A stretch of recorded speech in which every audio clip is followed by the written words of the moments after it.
I don't know. I just don't know. I want to forget about this. Not because it was not a pleasant experience, but because I just want to move on from trying to see if it was actually real. I just want to forget about that memory. Anyways, let me tell you about a show from my childhood. If you grew up around the 1980s or the 1990s, I'm sure you've seen at least a few episodes of the British television series Thomas the Tank Engine and Friends, created by Britt Allcroft and David Midden, based on the railway series books by Reverend W. Awdry and his son Christopher Awdry. Children across the world have grown up with these delightful and charming characters and their entertaining interactions.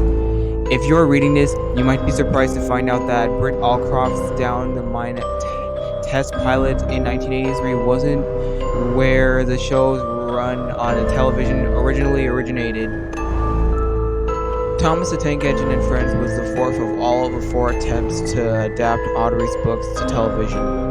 The first was broadcast by the BBC in 1953 as an adaptation of the sad story of Henry from the first book, The Three Railway Engines.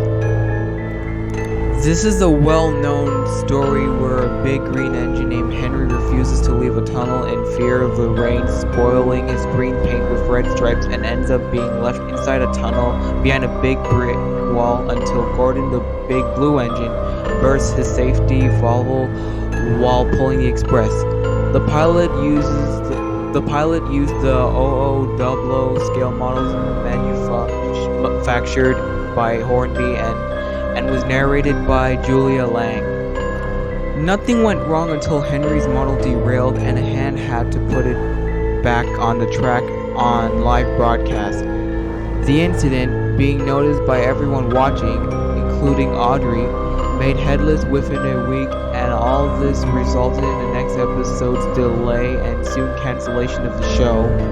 Attempts to revive the series was unsuccessful. The pilot is now considered lost with only photographs of the models and a news story of the incident left to prove its existence.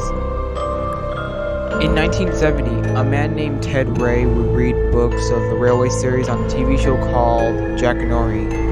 In the episodes of the railway series readings from Ted Ray, he would be dressed like an engine driver and would sit inside of a signal box, and he would tell stories of the railway series from 1970 to 1972. The readings are lost now, but there is not much information about it existing, but only a page from one of the issues from Radio Times and the fact that it was mentioned in the Thomas the Tank Engine Man to prove its existence.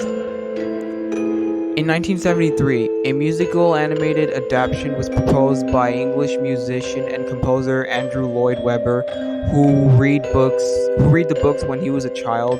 The project never went ahead as of 1977, but possibly influenced Andrew Lloyd Webber's rock musical Starlight Express.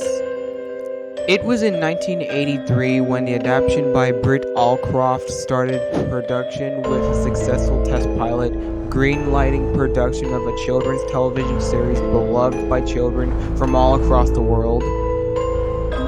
Of course, I watched the show myself. I started watching the series when I was much younger during its run in Australia on ABC Kids. It all started with Series 1, which was created in 1984, with that vague memory of Ringo Starr's opening narration of the first episode, Thomas and Gordon.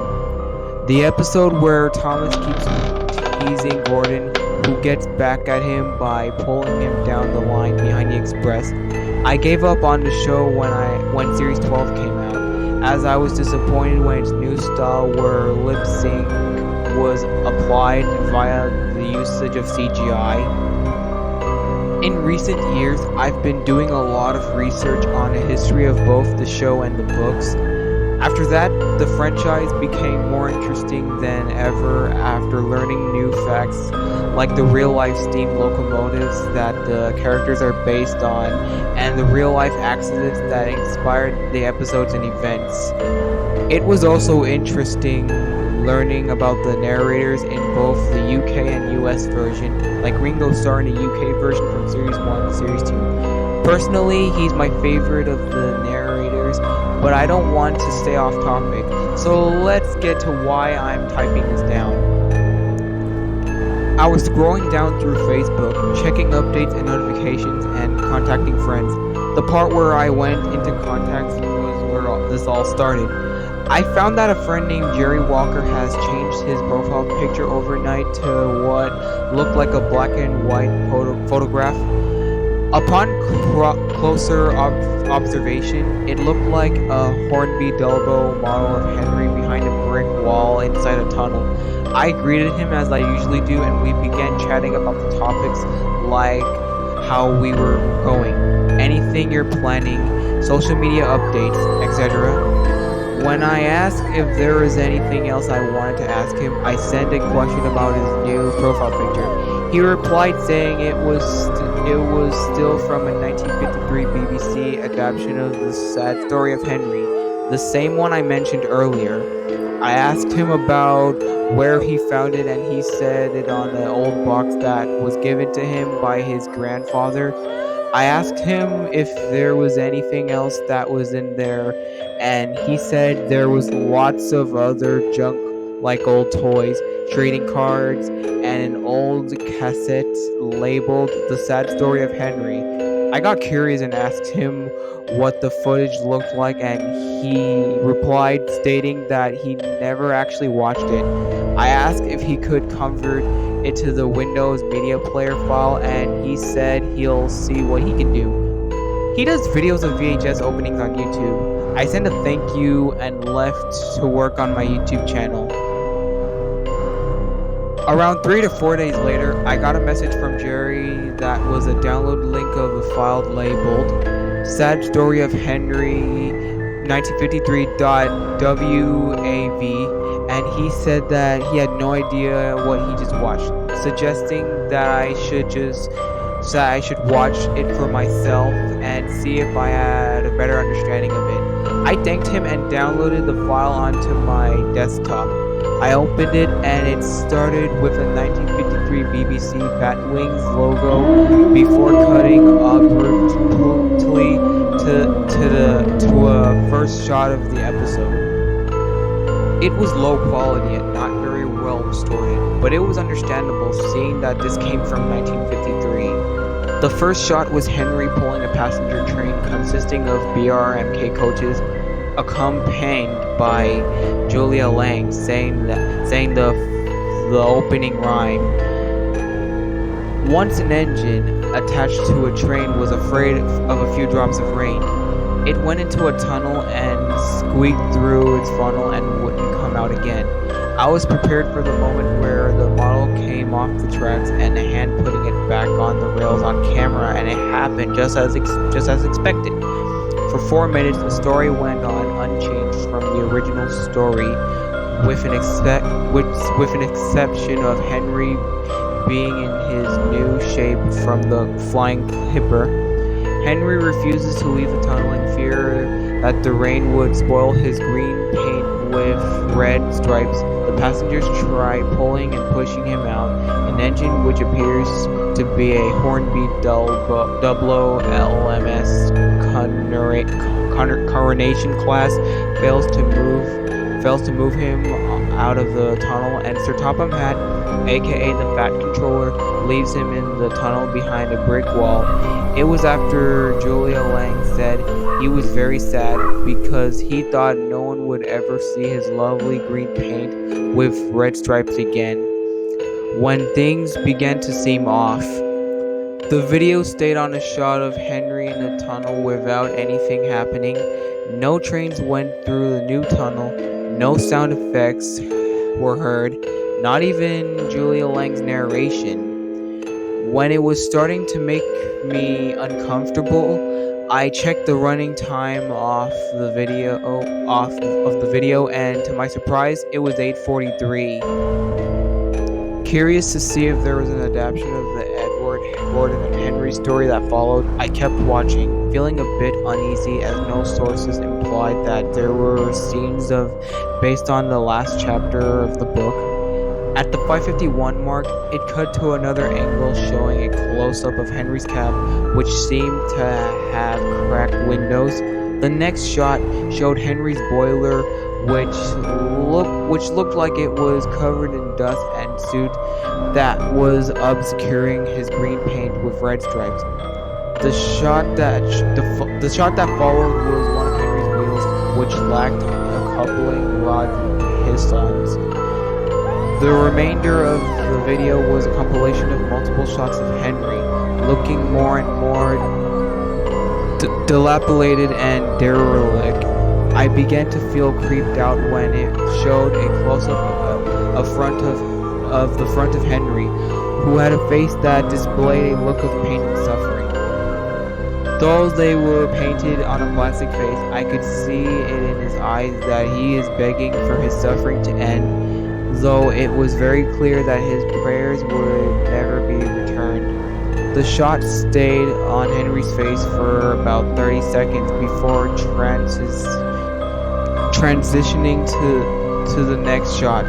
The next shot was the same, but this time he didn't have a face, just a normal smoke box door, which looked so real it looked like an actual photograph of an LMS Black 5. In fact, I think it was. It looked like a Stainer Class 5 on a siding in an industrial yard, rusted and filthy, not as if it was on a deadline ready to be broken up, but it looked as if it was not well serviced or maintained for months. That last shot in the entire video was a shot of the tunnel, showing Henry resembling a steam locomotive being broken up for scrap metal. His smoke box door was gone, while an express train, presumably pulled by a Hornby Doblo model of Gordon, rushes through the new tunnel as the shot zooms out and fades to black. Just before the screen turns completely pitch black, Julia Lang's narration returns saying, "But I think he deserved it, don't you?" The video ends with a 1950s BBC logo. Struggling to comprehend what I just watched, I tried doing some research. All that showed up in my search was information about the 1953 pilot I already know about. I then tried researching about the story from the original Railway series book and found that the book was intended to be a 3-chapter story, ending with the sad story of Henry. Publishers weren't pleased that it ended on the sad story of Henry, and Audrey wrote the 4th story to bring the 3 engines together for a happy ending. I intended to keep it and upload it to YouTube, placing it into a folder labeled videos and stuff. However, while clearing the desktop to save the disk space, I got carried away and deleted the entire folder, forgetting that I placed the 1953 video into it. I tend to get carried away doing a lot of things, like I unintentionally invite interested users to some of my Discord servers while inviting friends. By unfortunate coincidence, Jerry Walker couldn't upload it on YouTube either, as his account was terminated for copyright violations in his VHS openings. However, Jerry kindly gave me this still for an article to prove my point. Ever since then, I never looked at the sad story of Henry the same way again. I still rewatch the episode from time to time and look at some readings of the Railway series book and some remakes done by other people and some trains made remakes on YouTube. But every time I get that memory of that this exact story happened differently in the lost 1953 production. I know that your point of view may be that this whole story is false and highly unlikely to have happened. I won't force you to believe me, but I know what happened. I know what I downloaded, and I know what I saw.